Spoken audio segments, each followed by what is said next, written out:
नमस्कार। ताड़का कौन थी?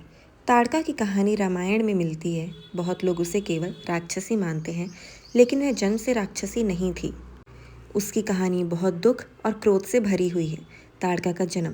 ताड़का एक यक्षिणी थी। उसके पिता का नाम सुकेतु था, जो एक शक्तिशाली यक्ष थे। उन्होंने भगवान से पुत्री पाने के लिए कठोर तपस्या की। उनकी तपस्या से प्रसन्न होकर ब्रह्मा ने उन्हें एक बहुत शक्तिशाली पुत्री दी, जिसका नाम ताड़का रखा गया। ताड़का बहुत सुंदर और बलवान थी। कहा जाता है कि उसमें 1000 हाथियों के बराबर शक्ति थी। ताड़का का विवाह। जब ताड़का बड़ी हुई तो उसका विवाह सुंद नाम के एक राक्षस से हुआ। कुछ समय बाद उनके यहाँ एक पुत्र हुआ, जिसका नाम मारीच था।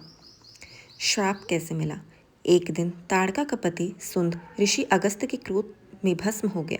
अपने पति की मृत्यु से क्रोधित होकर ताड़का और उसका पुत्र मारीच ऋषि अगस्त्य को मारने के लिए पहुंच गए। ऋषि अगस्त्य ने उनके क्रोध और अत्याचार को देखकर श्राप दे दिया कि वे दोनों राक्षस बन जाएं। उस श्राप के कारण ताड़का का रूप भयानक हो गया और वह जंगल में रहने लगी। जंगल में आतंक। श्राप के बाद ताड़का बहुत क्रूर हो गई। वह जंगल में आने वाले ऋषियों के यज्ञ और तपस्या को नष्ट कर देती थी। उसकी वजह से पूरा वन भय से भरा हुआ था।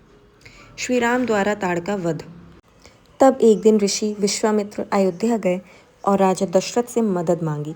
उन्होंने कहा कि उनके यज्ञ की रक्षा के लिए श्री राम और लक्ष्मण को उनके साथ भेजा जाए। जब वे जंगल पहुंचे तब राम ने गुरु के आदेश से ताड़का से युद्ध किया और अपने बाण से उसका वध कर दिया। इसके बाद जंगल में फिर से शांति स्थापित हो गई। सीख। कभी कभी क्रोध और बदले की भावना इंसान को बुराई के रास्ते पर ले जाती है।